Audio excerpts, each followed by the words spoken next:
ప్రభువైన యేసుక్రీస్తు నుండి కృపా సమాధానము మీకు కలుగునుగాక.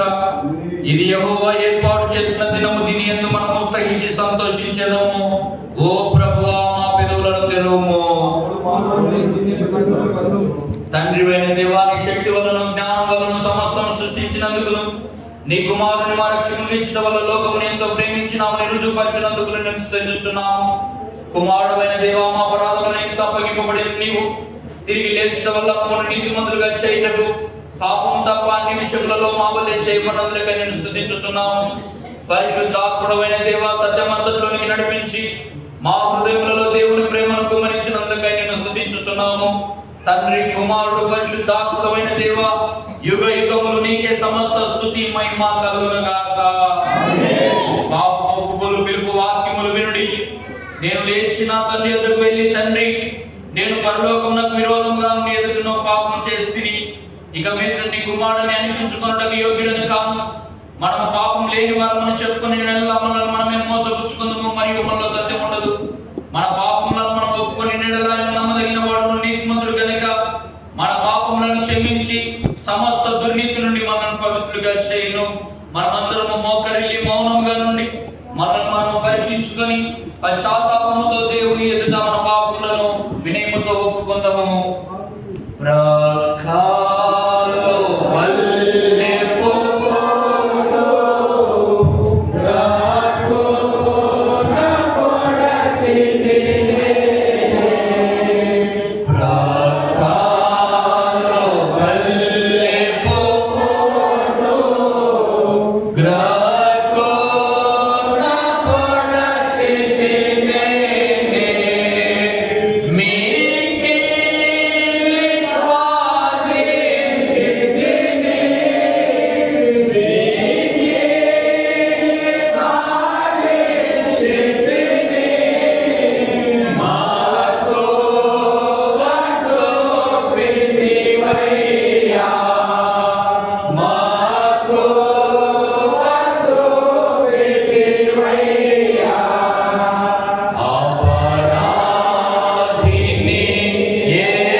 పరిశుద్ధాత్మ యొక్క కృపయు ఆదరణయు మనందరికీ అనుగ్రహించి కాపాడుగాక. దయచేసి కూర్చోండి. ఈ దినం నాకు ఏర్పాటు చేయబడిన లేఖన భాగాలు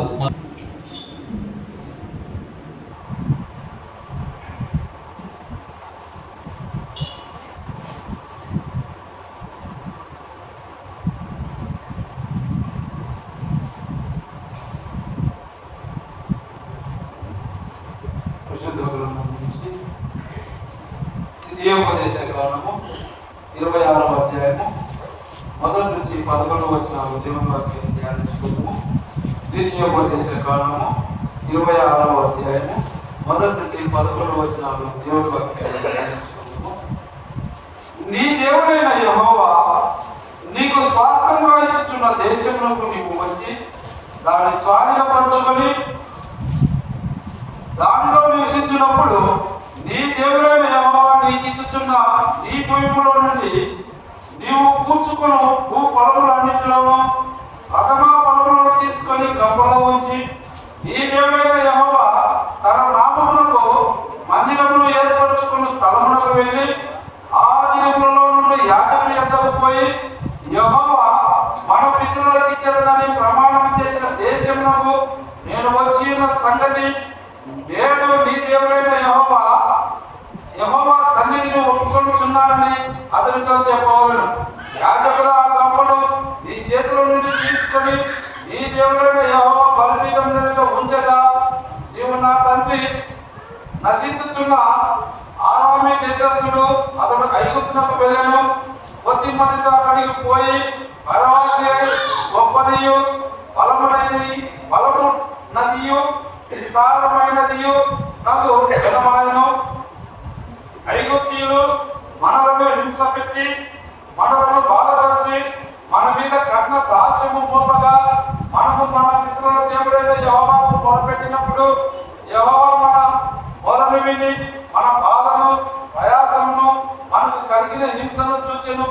అప్పుడు యెహోవా బాహుబలము వలనను చాపిన చేతి వలనను మహాభయము వలనను సూచక క్రియల వలనను మహత్ కార్యముల వలనను ఐగుప్తుల నుండి మనల్ని రప్పించి ఈ స్థలమునకు మనలను చేర్చి పాలు తేనెలు ప్రవహించు దేశమై ఉన్న ఈ దేశమును మనకిచ్చాను. కాబట్టి యెహోవా నీవే నాకు ఇచ్చిన భూమి యొక్క ప్రథమ ఫలములను నేను తెచ్చి ఉన్నానని ఈ దేవుడైన యెహోవా సన్నిధిని చెప్పి ఈ దేవుడైన యెహోవా సన్నిధిని దాన్ని పెట్టి ఈ దేవుడైన యెహోవా సన్నిధిని నమస్కారం చేసి నీకును నీ ఇంటి వారికి నీ దేవుడైన యెహోవా దయచేసిన మేలంతటి విషయము నీవును లేవీయులను ఈ దేశంలో ఉన్న పరదేశమును సంతోషింపవలను.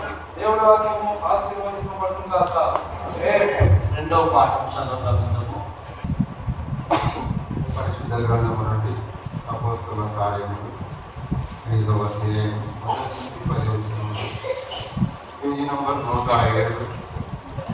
అపోస్తలుల కార్యములు 5వ అధ్యాయం 1 నుంచి 10 వచనములు. దేవుని వాక్యం. అననీయ అను ఒక మనుషుడు తన భార్య అయిన సప్పీరాతో ఏకమై పొలమమ్మెను. భార్య ఎరుకనేవాడు దాని వెలలో కొంత దాచుకొని కొంత తెచ్చి అపోస్తలుల పాదముల యొద్ద పెట్టాను. అప్పుడు పేతురు, అననీయ, నీ భూమి వెలలో కొంత దాచుకొని పరిశుద్ధాత్మను మోసపుచ్చుటకు సాతాను ఎందుకు నీ హృదయమును ప్రేరేపించెను? అది నీ వద్ద ఉన్నప్పుడు నేనే కదా, అమ్మిన పిమ్మట అది నీ వశమై ఉండలేదా? ఎందుకు ఈ సంగతి నీ హృదయంలో ఉద్దేశించుకున్నావు? నీవు మనుషులతో కాదు దేవునితోనే అబద్ధమాడినవని వాడితో చెప్పాను. అననీయ ఈ మాటలు వినుచూనే పడి ప్రాణము విడువగా వినిన వారికి అందరికీ మిగుల భయము కలిగాను. అప్పుడు పడుచువారు లేచి వాడిని బట్టతో చుట్టి మోసుకొని పోయి బాధి పెట్టింది. ఇంచుమించు 3 గంటల సేపటికి వాడి భార్య జరిగినది ఎదుగక లోపలికి వచ్చాను. అప్పుడు పేతురు, మీరు ఆ భూమిని ఇంతకే అమ్మిదిరా? నాతో చెప్పుమని ఆమె అడిగాను. అందుకు ఆమె, అవును, ఇంతకే అని చెప్పాను. అందుకు పేతురు, ప్రభువు యొక్క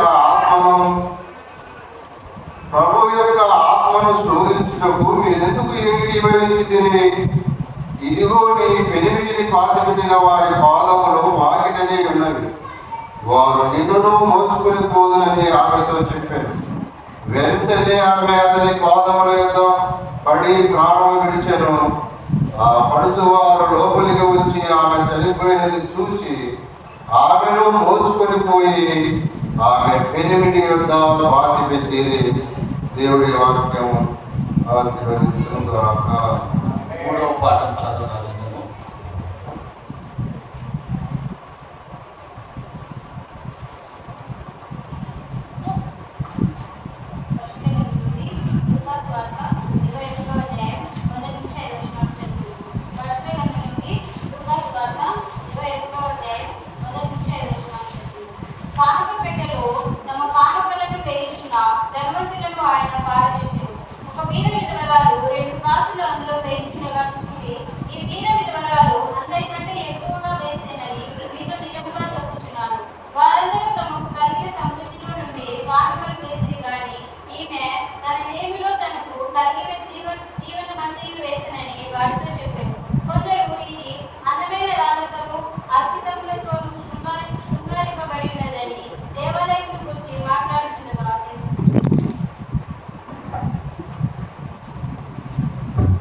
కీర్తనల గ్రంథము 100వ సంకీర్తన. అందరూ ఉత్తర ప్రత్యుత్తరంగా చదువుకుందాం. కీర్తనల గ్రంథము 100వ సంకీర్తన. పరిశుద్ధ గ్రంథము నుండి కీర్తనల గ్రంథము 100వ కీర్తన ఉత్తర ప్రత్యుత్తరంగా చదువుకుందాం. సమస్త దేశములారా యెహోవాకు ఉత్సాహధ్వని చేయుడి.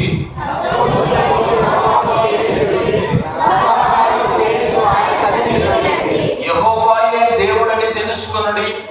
ఆయనే మనల్ని పుట్టించెను. మనం ఆయన వారము, మనం ఆయన ప్రజలము, ఆయన మేపు గొర్రెలము.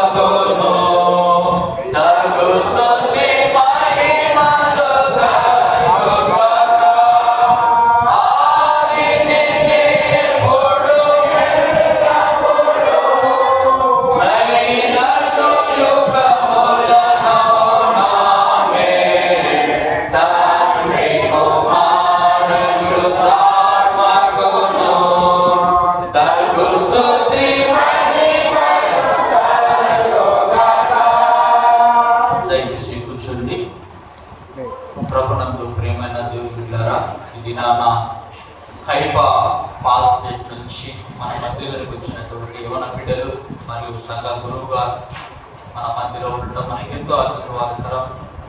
కొన్ని నిమిషాలు దేవుని వాక్యాన్ని మనతో పంచుకోవాలని రవి బాబు గారికి ఈ సమయాన్ని నేను ఇస్తున్నాను. కైప పాస్టర్ గారికి ఈ సమయాన్ని నేను ఇస్తున్నాను.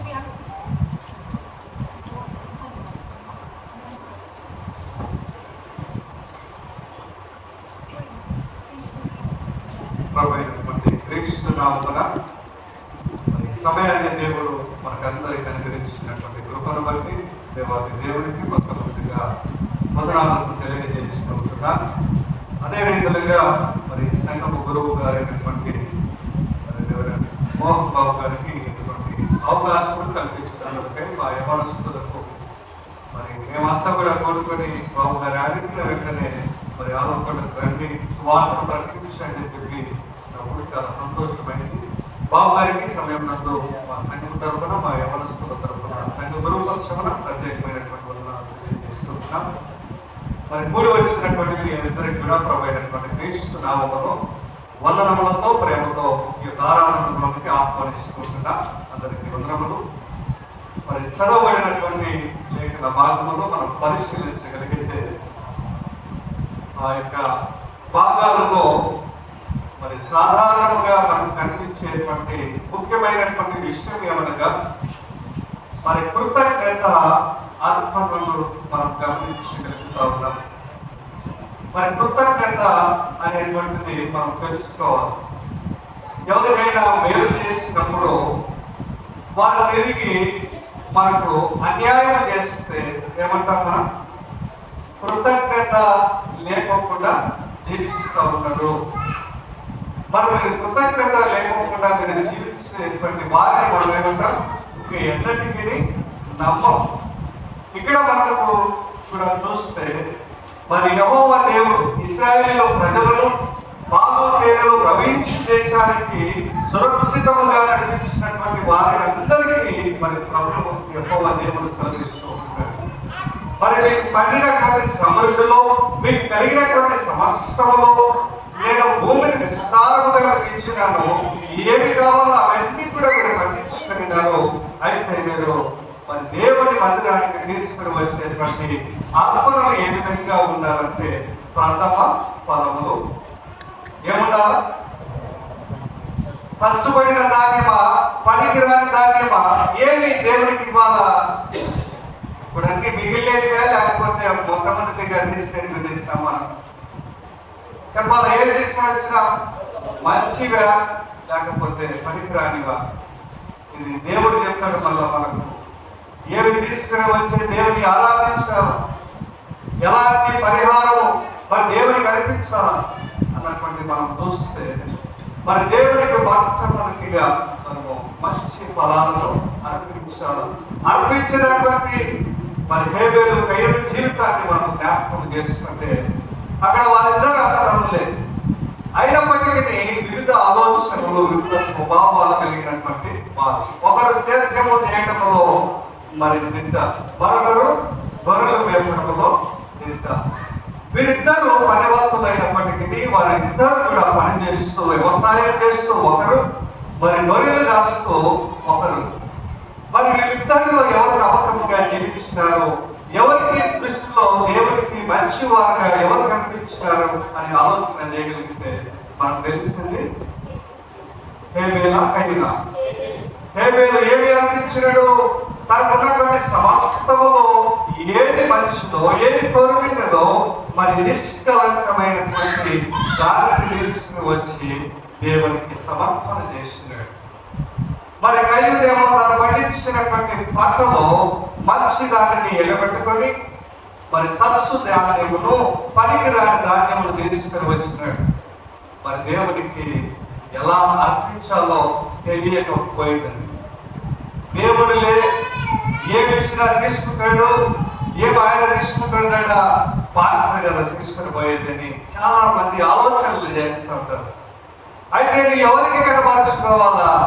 నీ యొక్క ప్రార్థనలు నీ ద్వారా ఎవరు మరి దేవుడికి మరి పంపించాలని నేను చేసేటువంటి ప్రార్థనలు ఇవన్నీ అంటే యాజకుడికి కనపరుచుకోవాలా. యాజకుడు దేవుడు చెప్తాడు, నాకు నీవు ఏం తెచ్చినావు, ఎటువంటి ధాన్యం తెచ్చినావు, నీవు మంచివాడువా లేకపోతే దేవుడికి అవిధేయతను కనపరుస్తున్నావా అన్నటువంటిది మనం చూడగలుగుతాం. ఇక్కడ మరి హేబేలు యొక్క అర్పణను దేవుడు స్వీకరించడము మనం చూడగలుగుతా ఉన్నాం. మరి కయీనేమో మరి సత్సు ధాన్యమును తీసుకోబోతే దేవుడు తృణీకరించినాడు. మనం ఏమనుకుంటాం, ఏదైతే వదిలే దేవుడికే కదా అనేటువంటి భావనలో మనం ఉంటాం. చాలా మంది మరి చాలా ఊర్లో మరి నాకు తెలిసినటువంటి ఒక సంఘటన మరి చూస్తే మరి కోళ్ళని కూడా తెస్తారు దేవుని మందిరానికి. అర్పణల పండుగ రోజు కోళ్ళు, మేకలు ఇలాంటివి ఎన్నో తెస్తారు. తెచ్చినప్పుడు ఎలాంటివి తెస్తారంటే మరి రోగము పోయినటువంటి కోడి రేపు మాపం చచ్చిపోతుంది కాదు. అది ఏమి అది తీసుకుని వచ్చాం, బ్రతికించుకుంటే నీకు, చచ్చిపోతే మాకు నువ్వే బ్రతికించుకోవాలి. నీకు ఇచ్చినా అంతే, నువ్వు ఏం చేసుకుంటావో అది నీ ఇష్టం అని మనం మాట్లాడతాం. ఎలాంటి అర్పణను దేవుడు స్వీకరిస్తాడు. మరి మీరు అమ్ముకోవాలంటే ఎలాంటి ఫలాన్ని అమ్ముకుంటారు? స్వచ్ఛతాన్ని తీసుకుంటారా మీ దగ్గర నుండి? వాడు రూపాయికి ఇవ్వమంటే రూపాయికి ఇవ్వాలా, 100 రూపాయలకి ఇవ్వమంటే 100 రూపాయలకి ఇవ్వాలి. ఎందుకు? నీలో నీ ధాన్యంలో మరి ప్రయోజనకరమైనటువంటిది ఒకటి కూడా లేదు. మరి దేవుడు ఎట్లా స్వీకరిస్తాడు? దేవుడు మంచి పొలాన్ని ఇచ్చి, మంచి వ్యవసాయం ఇచ్చి, సకాలంలో పంటను పండించి, మీకు కావలసినటువంటి సమృద్ధినిచ్చి, 3 పూట్ల ఆహారమును పెట్టి, ఇంకా బ్రతికినటువంటి సమయమును అనుగ్రహించి ఇంత చేస్తే దేవుడికేమో మనం ఇచ్చే దానిలో ఏం చేస్తాం? బిగపడతాం. మరి బిగపట్టినటువంటి వారి గురించి ఏమైనా బైబిల్ చెప్తా ఉంది. అపొస్తలుల కార్యములు 5వ అధ్యాయము 1 నుండి 10 వచనాల్లో ఎవరంట? అననీయ, ఎవరు? సప్ఫీరా. ఇద్దరు భార్య భర్తలు. దేవుడు ఏమన్నా లాక్కునేటువంటి వ్యక్తి? వాళ్ళ స్వయంకృతంగానే మేము సేవకు పరిచర్యకి మేము కూడా సహాయం చేస్తామని మాకున్నటువంటి అంతా కూడా అమ్మి మేము దేవుడికి సువార్తకు వాడబడతామని వారు నిర్ణయించుకున్న తర్వాత ఏం చేసినారు? అపవాది వారిని శోధించింది. అందుకేం చేస్తున్నారు? ఎవరు చూడడం లేదులే, మనం పెట్టేటువంటి కానుకలు, మనం ఇచ్చేటువంటి పలహారాలు, మనం ఇచ్చేటువంటి అర్పణలు ఎవరు చూడడం లేదులే అని మనం అనుకోవచ్చు. కానీ దేవుడు మాత్రము చూస్తూ ఉంటాడు.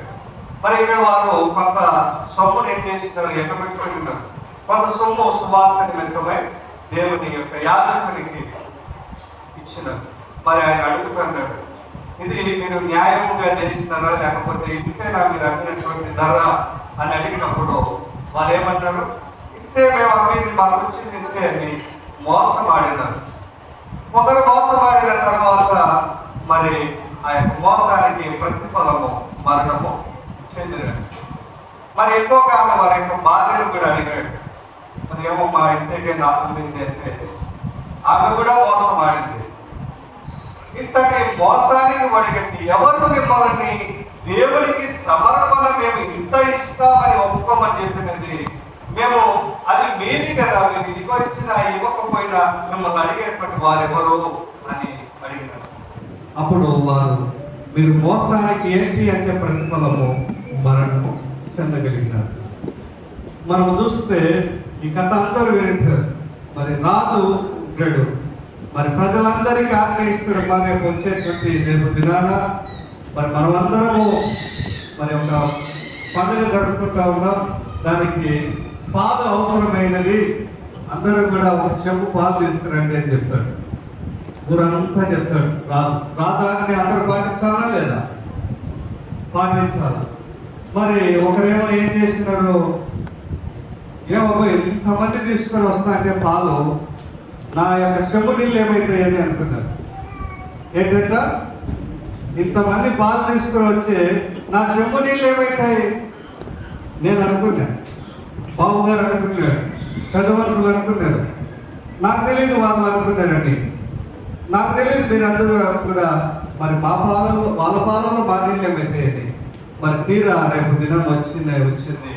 అందరూ కూడా పోయి నీళ్ళన్నీ పోసినారు ఆ కుండలలో. ఏమైంది? రాజు చూస్తే ఒక్క కుండలో పాలు లేవు. ఏమైంది? నీళ్ళు ఉన్నాయి. ఏంటి? ఒక ఆజ్ఞ ఇస్తే మాకిచ్చే అర్పణలో ఏమైతుంది? వాళ్ళు ఇస్తారు కదా, వీళ్ళు ఇస్తారు కదా అని ఆలోచన చేస్తూ ఉంటాం. కానీ లక్ష్య పెట్టేది మాత్రము ఎవరు ఇచ్చినారా లేదా, ఎవరు మంచి వాటిని దేవుడికి నచ్చినటువంటి అర్పణలను ఇస్తా ఉన్నామా లేదా? వాడు ఇచ్చినాడు, వీడు ఇచ్చినాడు అని అనుకుంటే వారు పరలోకం పోతారు. ఎక్కడికి పోవాలా? ఎక్కడికి పోవాలి? మనం పరలోకం పోవాలి. దేవుడు ఎంతగా ప్రేమించి మన కోసము భూలోకానికి వచ్చి ఆయన ప్రాణము సహితము మరణాలు కాబట్టి బాధపడి, కిట్టించుకొని, అవమానపడి, నిర్లించబడి, ఇన్ని అవమానాలు ఏ పాపం ఎరిగినటువంటి ఆ వ్యక్తి అనుభవించి నీ కోసము మరలా ఆయన పిలుస్తా ఉన్నాడు, రండి రండి. మనమేమంటా? రాము. ఆయన మరలా వస్తాను మిమ్మల్ని తీసుకోవడానికి అని చెబుతా ఉన్నాడు. మనం మాత్రము ఉలకడములే పలకడం. అయితే ఈసారి వచ్చేటువంటి దేవుడు ఏ విధంగా వస్తాడు? కొదమ సింహము వల్లే వస్తానంటాడు. కొదమ సింహం అంటే ఆకలి ఎక్కడైతే ఎవరు కనిపిస్తే వాటిని కూడా చంపివేస్తారు. కాబట్టి దేవుడు కూడా ఎవరైతే మంచిగా కనబడతారో ఆయన పాటిగా పరలోకానికి తీసుకుపోతారో, ఎవరైతే ఆయనకి విరుద్ధంగా నడుస్తారో వాళ్ళు భూలోకానికి కొనుక్కోబడతారు. ఇచ్చేటువంటి అర్పణ స్వచ్ఛమైనదిగా హృదయంలో తలచుకున్నటువంటి అర్పణ మాత్రమే దేవునికి సమర్పణ చేయాలి. మనం ఏదో లేదు దేవునికి సారం లేకుండా స్వచ్ఛపడినటువంటి దాన్ని చేస్తే దేవుడు స్వీకరించాడు. మనం కూడా ఇక్కడ చూస్తే సువార్త పాఠ్య భాగంలో ఎవరు దిక్కు లేనటువంటి ఆమె మరి వెనక ముందు అన్నము పెట్టలేనటువంటి ఆమె ఏం చేసింది? 2 గ్లాసులు మరి యేసుక్రీస్తు ప్రభువారు ఇలాగనే మరి వాక్య పరిచయం చేసిన అనంతరము మరి ఆయన కానుక పెట్టే దగ్గర కూర్చున్నాడు. ఒకరేమో వాళ్ళు కలిగినటువంటి దానిలో కానుక వేస్తున్నారు, మరొకరేమో వాళ్ళకు ఉన్నా వేయకోకుండా పోయినారు. మరి బీద విధవరాలైనటువంటి ఆమె, ఎవరు దిక్కు లేనటువంటి ఆమె తన దగ్గర ఉన్నటువంటి సమస్తము వేసేసింది. రేపు మరొక క్షణము నాకు ఉంటుందా లేదా, నేను మరలా ఆహారం కోసం అనుమతిస్తానా అనేటువంటి ఆలోచన లేకుండా, రేపటితో ఆలోచన లేకుండా దేవుని దగ్గరికి పోయినప్పుడు దేవునికి కలిగినటువంటి సమస్తమును వేసింది. అప్పుడు అంటాడు యేసుక్రీస్తు ప్రభువారు, మీరందరూ మీకు కలిగినటువంటి సమృద్ధిలో మీరు వేస్తున్నారు, ఆమె మాత్రము తనకున్నటువంటి సమస్తములో వేసింది. అంటే ఏమర్థం? అక్కడ మిమ్మల్ని పోషించేటువంటి దేవుడు ఉన్నప్పటికీ మిమ్మల్ని కరిగించి మీకు అందరికీ అండగా ఉన్నటువంటి దేవునికి మీరు మర్చిపోతా ఉన్నారు. ఆమె రేపటి మరుక్షణం ఏం జరుగుతుందో మరి ఆమెకు తెలియదు. మరి ఆ దేవుడే పోషిస్తాడు, దేవుడే ఆమెను పెంచి పోషించగలుగుతాడు, దేవుడే సమస్తం ఇచ్చాడు. మరి ఆయన పూర్వముగా కలిగినది మరి ఆయన ప్రేమతో చేసుకున్నటువంటి మానవుడు మరి ఆయన విడిచిపెడతాడా? ఏలియా ఆహారంతో ఉన్నప్పుడు ఎవరి చేత పంపించినాడు ఆహారము? ఏంటి? కాకుల సంగతి విచారించి అవి విత్తవు, పోయవు, కొట్టి లేదు, దర్శలేదు, అయినప్పటికీ దేవుడి మాటలు వింటాయి. కానీ ప్రేమతో చేసినటువంటి మానవుడు మాత్రము వినడం లేదు. ఏంటి పరిస్థితి? ప్రేమిస్తే మనకేం మిగులుతుంది? చివరికి దుఃఖానికి మిగులుతుంది. మనం ఎవరైతే అతిగా నమ్ముతామో, అతిగా ప్రేమిస్తామో వారే మనల్ని విడిచిపెట్టేస్తారు, మనకి నిందలు చేస్తారు, మనకి అవమానాలు చేస్తారు. జాగ్రత్తగా జీవించాలి. మరి దేవుడు కూడా మనల్ని ప్రేమించినాడు కనుక ఆయనకు సెలవుకు అప్పగించిన ఆయన ప్రేమ పరాకాష్టానికి పోయింది. ఆ పరాకాష్టానికి బ్రతకడం ఇచ్చినామంటే మరణం ఇచ్చిన. మనము కూడా ఎవరైనా మనం కూడా ప్రేమిస్తే వారు ఏం చేస్తారు? తిరిగి మనకు అవమానాన్ని తెచ్చిపెడతారు. మరి ఇచ్చేటువంటి కొరింథీయులకు రాసినటువంటి 2వ పత్రికలో మరి 9-7వ వచనము మనం చదవగలిగితే, ప్రతి వాడును తన మనస్సులో నిర్ణయించుకున్న ప్రకారము ఇవ్వాలి. అది ఏ విధంగా ఇవ్వాలంట? సంతోషముగా ఇచ్చు వారికి దేవుడు ప్రేమించును. మరి మనం ఏ విధంగా ఇస్తా ఉన్నాం? సరుకు పంట ఇస్తానమా, లేకపోతే ప్రేమతో దేవుడు ఇచ్చినటువంటి పంటలో సమృద్ధిని ఇస్తా ఉన్నామా అన్నటువంటిది గమనించాలా? మరి ప్రేమతో ఇవ్వాలి. మనం ఏది ఇచ్చినా కూడా దేవునికి ప్రేమ కలిగి ఇవ్వాలి. ఇది ఇచ్చినది ఆయనే. ఆయనకు నేను మరి ఏ భాగం ఇవ్వాలా? ఏ భాగం ఇవ్వాలి? దశమ భాగము ఇవ్వాలి. నీ ధనము నీ ఘనము ప్రభు యేసుకే, నీ దశమ భాగము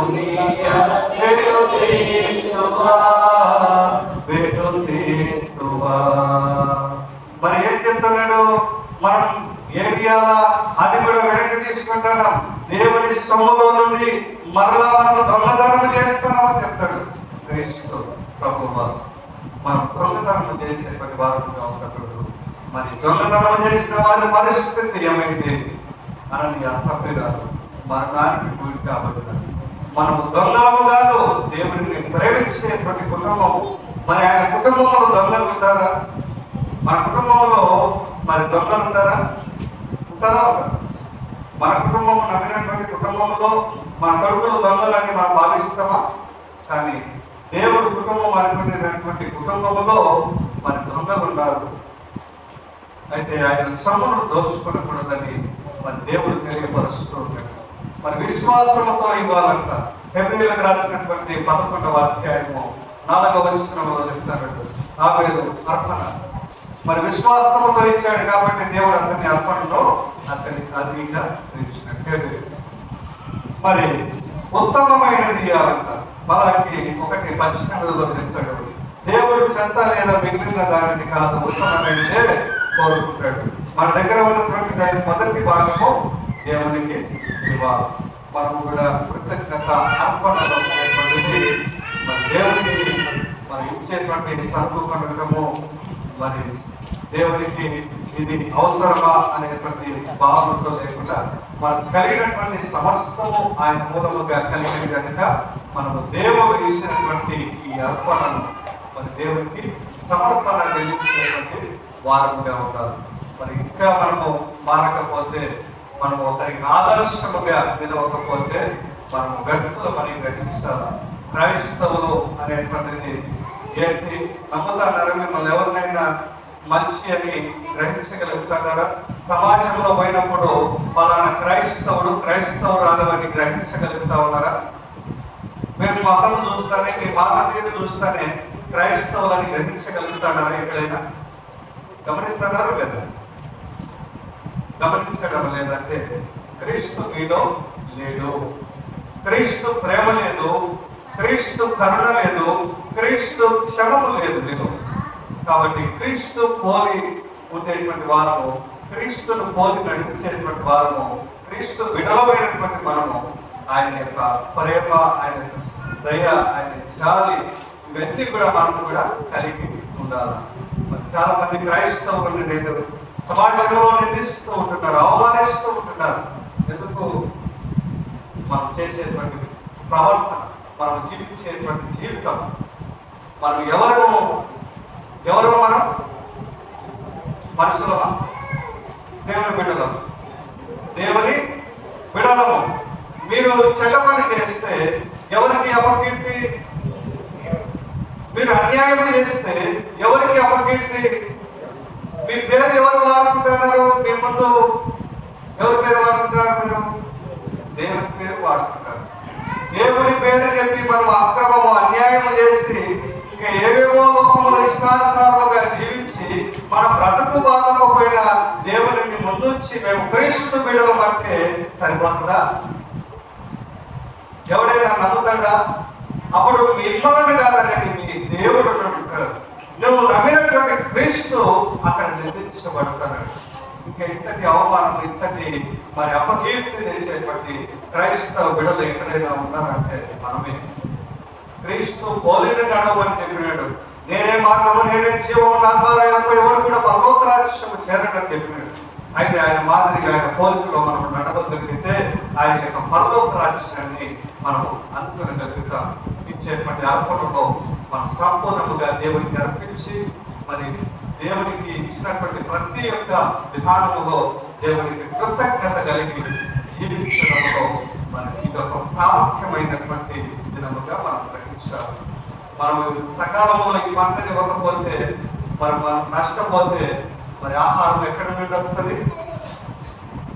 దేవుడు మరి ఇశ్రాయేలు ప్రజలకి 7 సంవత్సరాలు ఐగుప్తులో యేసేపునప్పుడు దర్శనం కలిగించి 7 సంవత్సరాల కరువును తెప్పించినాడు. పంటలు పండకుండా చేసినాడు. అప్పుడు ఆకలి బాధలు అనుమతించినాడు. నేడు ఉన్నదా? 7 సంవత్సరాలు పంటలు పడకుండా మీ ఊర్లో ఉన్నాయా? లేవు కదా? సకాలంలో పంటలు పడుతున్నాయి, సకాలంలో 3 పూట్ల ఆహారం తింటాడు అంటే దేవుడు ఉన్నాడని గ్రహించండి. మీరు ఇచ్చేటువంటి అర్పణలో దేవుడికి ఇస్తా ఉన్నామని గ్రహించండి. ప్రియమైనటువంటి కుటుంబమా, మరి మనమందరము కూడా క్రీస్తు పేరును నిలబెట్టేటువంటి సంఘముగా, క్రీస్తు పోలి నడిచేటువంటి విడదముగా ఉన్నట్టుకు దేవుడు మనకందరికీ సహాయం చేసి నడిపించును గాక. ఆమేన్.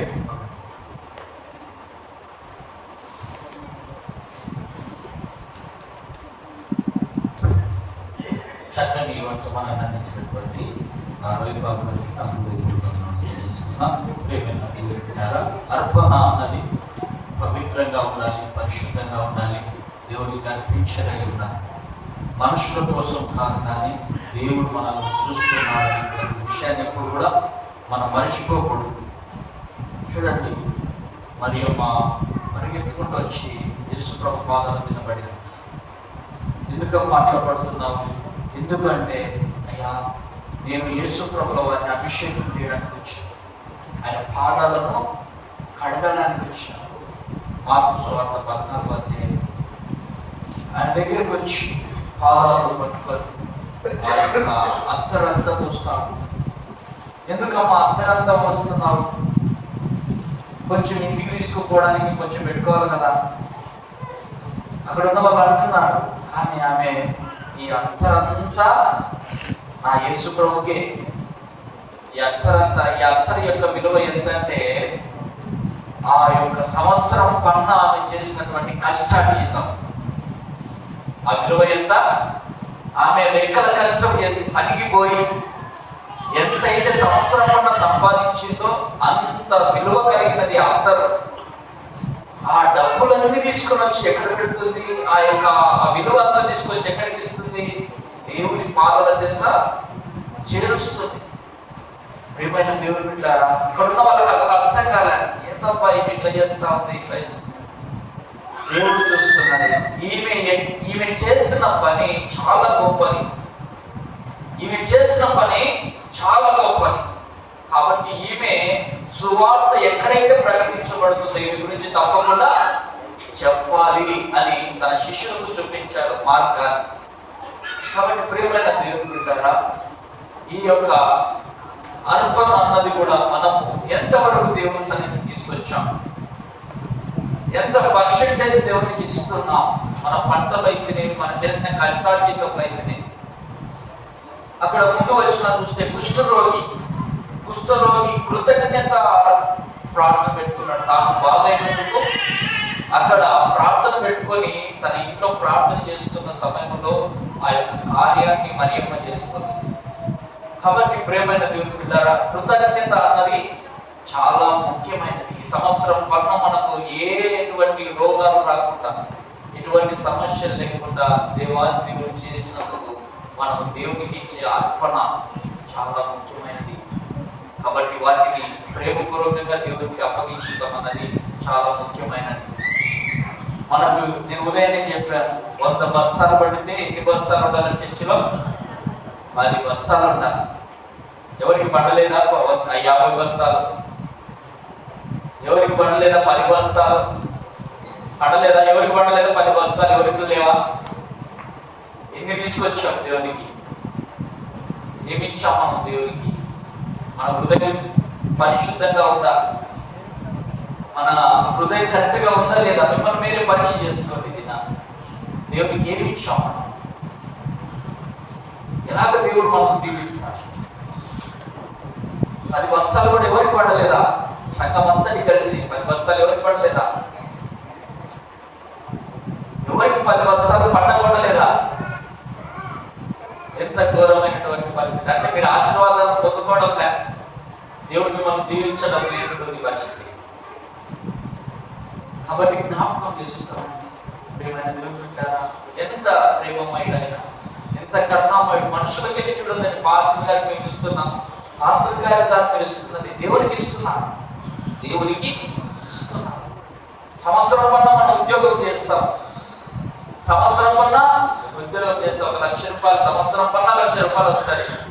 1 లక్ష రూపాయలు వస్తే ఎంత ఇవ్వాలి దేవునికి? ఎంత ఇవ్వాలమ్మా? 10,000 ఇవ్వాలి. ఉన్నాయా? 10,000 ఉన్నాయా? లేదు, 10,000 పైసలు. సంవత్సరం పన్ను 10,000 సంపాదించినాడు. ఎంత ఉండాలా? 1000 రూపాయలు కవర్లు ఉండాలి. కానీ మీరు లెక్కశారం చేస్తే దేవుడు 10వ భాగం దేవుడికి సొత్తు. అది దేవుడి. నువ్వు ఇవ్వకపోయినా ఆయన తీసుకుంటాడు ఎట్లాగైనా. కానీ నువ్వు దాచిపెట్టుకోవచ్చు, తలుపులేసి తాళాలేసి అన్ని పెట్టుకోవచ్చు నువ్వు ఇంట్లో. కానీ దేవుడు ఒక్కసారి హాస్పిటల్లో పెడితే ఆ తలుపులు తాళాలన్నీ పగిలిపోతాయి.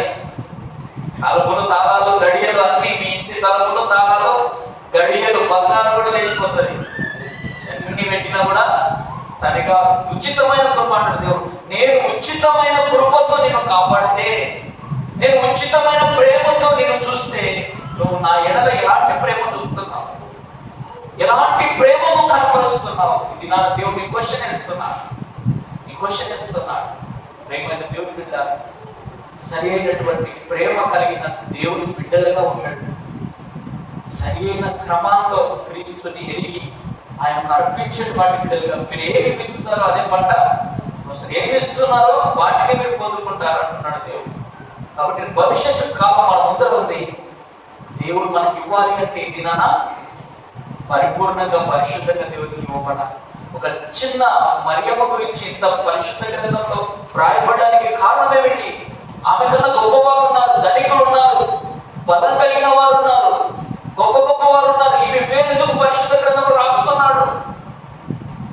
ఈమె పేరు ఎందుకు పరిశుద్ధ గ్రంథంలో రాస్తున్నారంటే ఆమె చేసిన గొప్ప కార్యం, సమృద్ధిగా సంవత్సరం పన్న చేసిన పనిలో వచ్చిన డబ్బు తీసుకొని వచ్చి దాంతో అత్తరువును వచ్చి యేసుప్రభు పాదాలకు పూస్తుంది.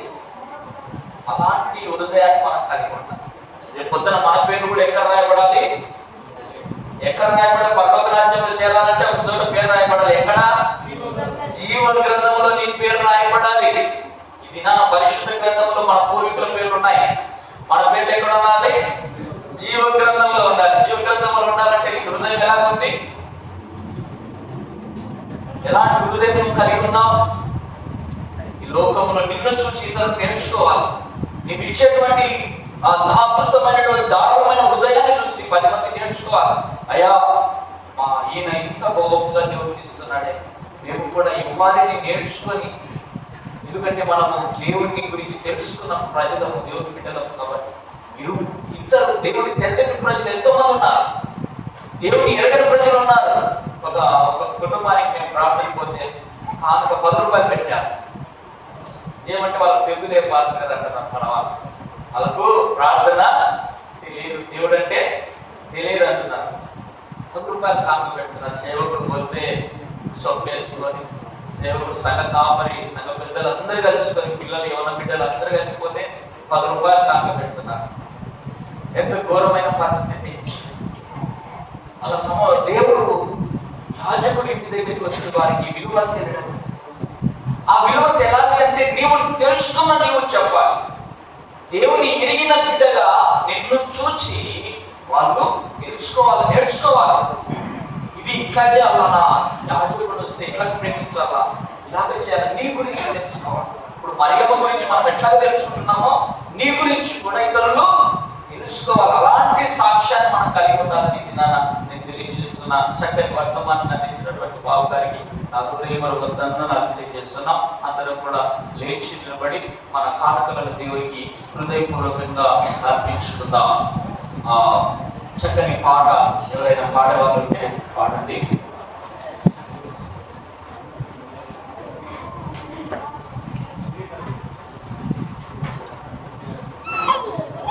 హైబాబు నుంచి వచ్చిన బిడ్డలు నీ ధనము నీ ఘనము మన పాట పాడుతూ ఉండగా కానుకలు ప్రభు యేసువే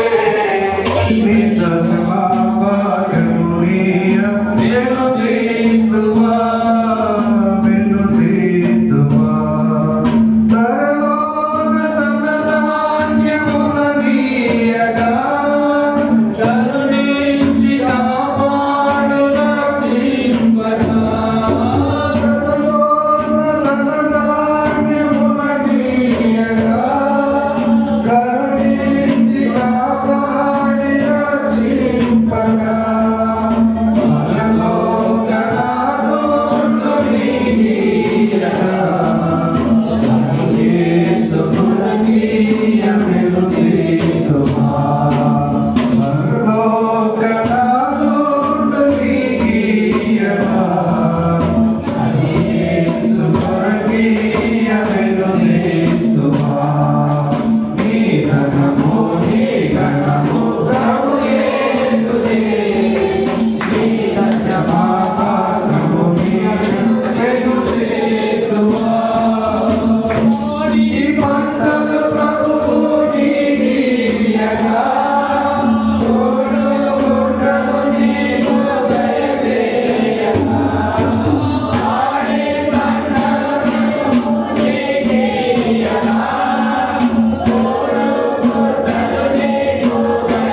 ఘనము నీ ఘనము ప్రభు యేసుదే నీ దశమా భాగము వెనుదీతుమా కలిగించే సకలాంగు సమృద్ధిగా తొలగించే బలుపాద పరిత్రాంగులు కలిగించే సకలాంగు సమృద్ధిగా తొలగించే బలుపాద పరిత్రాంగులు బలియాయని పాపములకే సుమే చెలువంగ ప్రభు ప్రియ వినుతేతుమా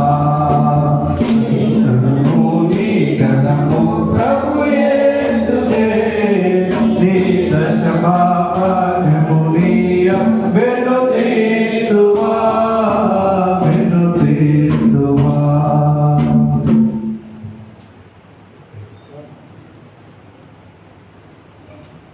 కాలకలనము ప్రార్థన చేసుకుందాం. పరిశుద్ధుడైన మా తండ్రి, గొప్ప సమయంలో నా ప్రభువా, నీ యొక్క కుటుంబీకులు నా తండ్రి నీ మందిరంలో చేరి నా తండ్రి వారు చేసినటువంటి కష్టార్జితంలో నా ప్రభువా వారికి ఇచ్చినటువంటి ఆరోగ్యంలో ప్రభువా పాడి పంటల పశువులలో ఉద్యోగంలో డ్రైవింగ్లో ప్రభు వ్యాపారంలో నా తండ్రి వారు కలిగినటువంటి సమస్తములో ప్రభువా నీకు కానుకగా సమర్పించుతున్నారు. నీ రాజ్య స్థాపన నిమిత్తమై నీ యొక్క పరిస్థితి నిమిత్తమై నా ప్రభువానికి బిడలు వారికి వచ్చిన దానిలో వారికి ఉన్నటువంటి సమస్తంలో ప్రభువానికి ఇచ్చుతున్నారు. వారు ఇచ్చినటువంటి ప్రతి బిడ్డలను ప్రతి హస్తంలో దీవించి ఆశీర్వదించి నూరుదలు కానీ వేరుదలు కానీ వారి కుటుంబాలకు ప్రతిఫలంగా అందించమని ప్రతి ఒక్క బిడ్డకు నా ప్రభువ వారి కుటుంబంలో అభివృద్ధిని కలిగించి సమస్తమైనటువంటి ఆరోగ్యమును దినదీవులను కుమరించి నడిపించమని క్రీస్తు పేరానికి వెళ్ళుకొచ్చున్నాము మా తండ్రి. తండ్రి సర్వోన్నతుడా సర్వ సృష్టికర్త యేసయ్యా దేవా, మేము వట్టి వారిని మట్టి పురుగుల ప్రభు నీటి మీద లాంటి జీవితాలు మా తండ్రి, ఎందుకు పనికిరాని యోగ్యత లేని బిడ్డలమైన కూడా ప్రభువా నీ సన్నిధికి వచ్చాం. మాకు కలిగినటువంటి వాటిని నీకు అర్పించడానికి వచ్చాం నా తండ్రి. మరి ముఖ్యంగా నాయన పొలంలో పండిన పంటను దేవా, వాటిలో వచ్చినటువంటి ప్రథమ ఫలములను కోతలు కోయక ముందు తండ్రి, కోతలు కోసిన తర్వాత మొట్టమొదటి భాగం నీ సన్నిధిలో వచ్చావు నా తండ్రి. వాటిని గైకొనుము, నీ సేవకై ఉపయోగించుకోవాలని ప్రార్థన చేస్తున్నాం. ఏ బిడ్డ ప్రభు ఆర్థికంగా సహాయం చేశారో, ఏ బిడ్డలు ప్రభు తండ్రి వారి కలిగిన పంటలో నీకు దశమ భాగములను అర్పించారు తండ్రి, వారు సమర్పించిన వారికి 30, 60, 100 వర్తిలింపచేయి. చక్కని పంటలను ప్రభువా పాడిని బిడ్డలకు అనుగ్రహించి కాపాడమని ప్రార్థిస్తున్నాం. మరియు ఆలోకొండ CSI సంఘమును, సంఘ పెద్దలను, వృద్ధులను, యవనస్తులను, చంటి బిడ్డ తల్లులను, గర్భిణీ స్త్రీలను, సంతానం లేక బాధపడుతున్న బిడ్డలను, తల్లిదండ్రులను కోల్పోయే అనాథలుగా ఉన్నటువంటి బిడ్డలను పేరు పేరున జ్ఞాపకం చేసుకున్న తండ్రి. యేసయ్యా, దూర ప్రాంతంలో ఉద్యోగం చేస్తున్న బిడ్డలను కూడా జ్ఞాపకం చేసుకున్న తండ్రి. వారిని, వారి కుటుంబాన్ని, వారి పిల్లలను పేరు పేరున జ్ఞాపకం చేసుకొని సంరక్షించండి. ఆకుమల్ల సంఘం నీ మీద కట్టబడి ఉన్నది ప్రభువా. ఎంతమంది దుఃఖంలో ఉన్నారో, ఎంతమంది బాధలో ఉన్నారో, ఎంతమంది ఇరుకులో ఉన్నారో, ఎంతమంది ఇబ్బందిలో ఉన్నారో నా తండ్రి, నువ్వు ఎరిగి ఉన్న దేవుడు నా తండ్రి. అందుకే ప్రభువా వారిని అందరినీ కూడా నీ సన్నిధికి తీసుకొస్తున్నాం ప్రభువా.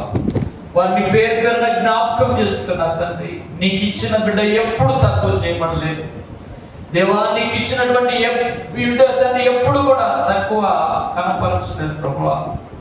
దేవా, హృదయపూర్వకంగా మనస్ఫూర్తిగా తీసుకుని వచ్చిన ఈ అర్పణలను నీవు కైకొని దీవించమని, వారికి రావాల్సినటువంటి ఈవులను సమృద్ధిగా అనుగ్రహించమని దేవా, చేరవచ్చిన ప్రతి బిడ్డను పేరు పేరున జ్ఞాపకం చేసుకోమని తండ్రి, కుమార, పరిశుద్ధాత్మ నామములో నీ పాద సన్నిధిలో సంఘమును పెట్టుకొనుచు ప్రార్థిస్తూ వేడుకొనుచున్నాము మా తండ్రి. పరలోకమందున్న మా తండ్రి,